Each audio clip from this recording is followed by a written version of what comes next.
যে খবর আপনাদেরকেই আমরা গতকাল দিয়েছিলাম, আজ থেকে এই যে ট্রাইব্যুনাল শুরু, এসআইআর ট্রাইব্যুনাল শুরু, তাতে জট। এবং আজ থেকে শুরু হচ্ছে নাই এসআইআর ট্রাইব্যুনালের পরিকাঠামো নিয়ে সরব অবসরপ্রাপ্ত বিচারপতিরা। কমিশনের তরফে একাধিক প্রশ্নের উত্তর এখনো মেলেনি বলে সূত্রের খবর। কয়েকদিন আগেই জেলা ভিত্তিক 19টি এসআইআর ট্রাইব্যুনালের বিজ্ঞপ্তি জারি করে কমিশন। অবসরপ্রাপ্ত বিচারপতিদের দায়িত্ব দেওয়া হয় ট্রাইব্যুনালের। গতকাল কমিশনের বৈঠকের পর আজ থেকে এসআইআর ট্রাইব্যুনাল শুরু নিয়ে জট।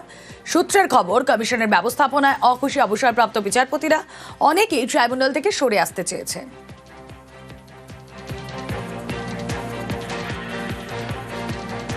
शुरू से वोट देते आ रहे हैं, अब 2002 तक हमारा नाम है। एसआईआर का फॉर्म जो जमा किया गया फिर से, वो भी मेरे लिए ठीक था। इसके बावजूद मेरे नाम काट दिया गया, डिलीट कर दिया गया, जबकि मेरे घर में 12 फर्द है, सबका ठीक है, ओके है। फिर मैं एक आदमी क्यों बात हो गया? और ऐसा कोई ऑफिसर भी नहीं रख रहा है जो कि मदद करे लोगों का। इतना डॉक्यूमेंट्स के बावजूद अगर नाम कट जाए तो क्या फायदा? पहले लिस्ट में तो नाम ही ऐसा भी है, बाप का है, हर किसी, फिर भी क्यों कट गया लिस्ट? अपना पूरा चीठा लेके आ रहे, घूम रहे, बट यहाँ पे भी कोई नहीं सुन रहा हमारा अपील, तो हम किससे करेंगे अपील? अपना 2002 में भी दिया था, हर चीज में हमारा नाम कट जा रहा है। हमारी बहन है, इसका आ गया, मेरा नहीं आया है। वो हक भी आप छीन ले रहे हो, तो आपको वोट ही करके क्या फायदा? में हम कागज लेके कुत्ते के जैसे खड़ा होकर के कोई बताने वाला नहीं है, तो हमें फायदा क्या इधर? ট্রাইব্যুনালের বিচারে বৈধ হওয়ার পরেও যারা ভোট দিতে পারবেন না, তাদের ভোটাধিকার চিরতরে মুছে দেওয়া যায় না। এবার ভোট দেওয়া ভোটার যদি ট্রাইব্যুনালে চ্যালেঞ্জ হন এবং অবৈধ ঘোষিত হন, তাহলে সেটাও ঠিক হবে না।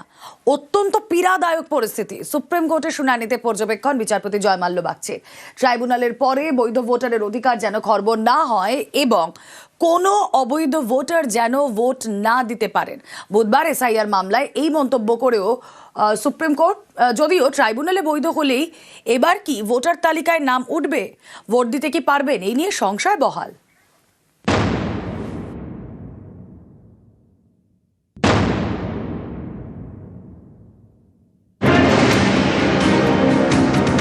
বুধবার সুপ্রিম কোর্টে এসআইআর মামলা শুনানির শুরুতেই প্রধান বিচারপতি সূর্যকান্ত জানান, কলকাতা হাইকোর্টের প্রধান বিচারপতি রিপোর্ট দিয়েছেন। তাতে বলা হয়েছে 45 লক্ষের নিষ্পত্তি হয়ে গিয়েছে। 7ই এপ্রিলের মধ্যে সব বিচারাধীনদের নিষ্পত্তি হয়ে যাবে বলে আশাবাদী। এই রিপোর্ট সন্তোষজনক, শুধু ট্রাইব্যুনালের বিষয়টি বাকি রয়েছে। নির্বাচন কমিশনের আইজিপি জানান, জলশক্তি বোর্ডের ট্রাইব্যুনালের জন্য সময় নেওয়া হয়েছে। বুধবার থেকেই ট্রেনিং, বৃহস্পতিবার থেকে ট্রাইব্যুনাল কাজ শুরু করবে। এদিন মামলাকারীর আইনজীবী বিকাশ রঞ্জন ভট্টাচার্য বলেন, ট্রাইব্যুনাল যেন সব নথি গ্রহণ করে। তখন বিচারপতি জয়মাল্য বাগচি বলেন, ট্রাইব্যুনাল চাইলে জমা পড়া নথি দেখতে পারে, অতিরিক্ত নথি জমা নিতে পারেন। দুটি নিরপেক্ষ প্রক্রিয়া চালাচ্ছি। বৈধ ভোটারের ভোটদান সাংবিধানিক অধিকার। বাদ যাওয়া কেউ ট্রাইব্যুনাল থেকে বৈধ ভোটার হয়ে ফিরলে তিনি যেন ভোটাধিকার প্রয়োগ করতে পারেন, কোনো অবৈধ ভোটার যেন ভোট দিতে না পারেন। ট্রাইব্যুনাল অ্যাডজুডিকেশনের পরে যদি কেউ ভোটার হন, তাহলে অবভিয়াসলি তিনি ভোটার হিসেবে আবার বিবেচিত হবেন। ফলে এইটা নয় যে বেসিক্যালি মানে এখন যা অ্যাডজুডিকেটেড হয়েছে, ধরুন 47 লাখ এখনো পর্যন্ত অ্যাডজুডিকেশন হয়ে গেছে। ফলে অ্যাডজুডিকেটেড যারা কেউ ধরুন ডিলিট হয়ে গেছে, তার নাম যদি ট্রাইব্যুনাল আবার ইনক্লুড করে দেয়, তাহলে অবভিয়াসলি তিনি ভোটার হিসেবে ট্রিটেড হবেন। আদালতের আজকে দুটো অবজারভেশন অত্যন্ত গুরুত্বপূর্ণ। এক, যে যাতে কোনোভাবেই কোনো বৈধ ভোটার না বাদ যায়। দ্বিতীয় হচ্ছে যাতে কোনোভাবে অবৈধ ভোটার ভোট না দিতে পারে। ফলে এই দুটো অবজারভেশনই ক্লিয়ার করে দেয় যে আদালত কি চাইছে। সুপ্রিম কোর্টের পর্যবেক্ষণ, কোনো বৈধ ভোটারের ভোটাধিকার যেন খর্ব না হয়। কিন্তু এরপরেও ভোটার তালিকায় নাম ওঠা নিয়ে সংশয় রয়ে গেল।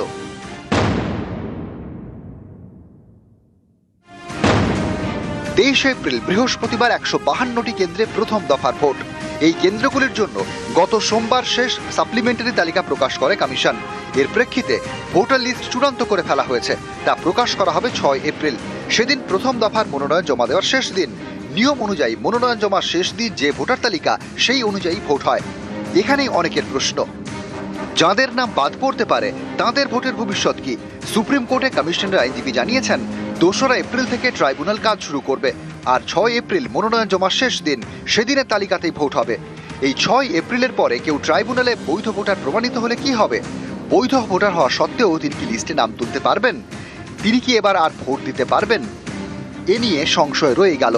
বুধবার বিচারপতি জয়মাল্য বাগচির পর্যবেক্ষণ, কমিশনের ঠিক করা কাট অফ ডেটের মধ্যে ট্রাইব্যুনালের বিচারে বৈধ ভোটারদের নাম সাপ্লিমেন্টারি তালিকায় উঠল।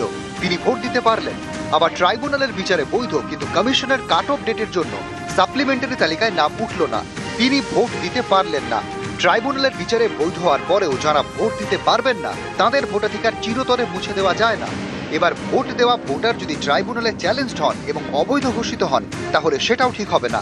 অত্যন্ত পীড়াদায়ক পরিস্থিতি বলে মন্তব্য করেন বিচারপতি জয়মাল্য বাগচি। যে ট্রাইব্যুনাল অ্যাডজুডিকেশনের পরে কেউ ভোটার হিসেবে ট্রিটেড হতে পারবেন না, নিশ্চিতভাবে ভোটার হিসেবে তিনি অবভিয়াসলি ট্রিটেড হবেন।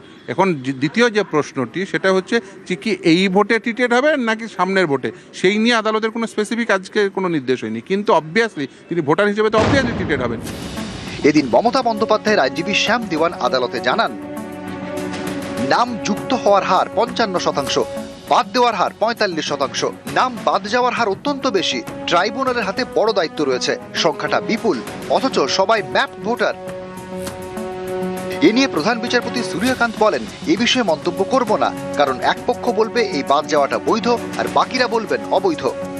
ট্রাইব্যুনালকে ইমিডিয়েটলি একটা সেট আপ করেছে কলকাতাতে, সব হিয়ারিং গুলো হবে। Tribunal will decide the case on the basis of the merit. Tribunal যেটা ডিসাইড করবে সেটাই ফাইনাল। ইলেকশন কমিশন অবজেকশন দিয়েছিল নতুন ডকুমেন্ট দেওয়ার জন্য। কোর্ট বলেছে না, যে ডকুমেন্ট যারা দেবে সেই ডকুমেন্টের ভিত্তিতে ট্রাইব্যুনাল উইল ডিসাইড। অ্যাপিলের ক্ষেত্রে যেটা অ্যাডজুডিকেশন অফিসারদের কাছে যে রেকর্ড ছিল সেই রেকর্ডটাকে ট্রাইব্যুনালে প্লেস করতে হবে। কি কারণে রিজেক্ট করেছে সেই রিজেকশনের কারণটা ট্রাইব্যুনালকে দেখাতে হবে। ট্রাইব্যুনাল সেই রিজেকশনের কারণটা যারা অ্যাপিল করেছে তাদেরকে দেখাবে। প্রথম দফার ভোটে মনোনয়ন জমা দেওয়ার শেষ দিন 6 এপ্রিল। কমিশনের নিয়ম অনুযায়ী সেদিনের প্রকাশিত তালিকাতেই হবে প্রথম দফার ভোট। এই 6 এপ্রিলে সুপ্রিম কোর্টে ফের শুনানি। নিউজ 18 বাংলা।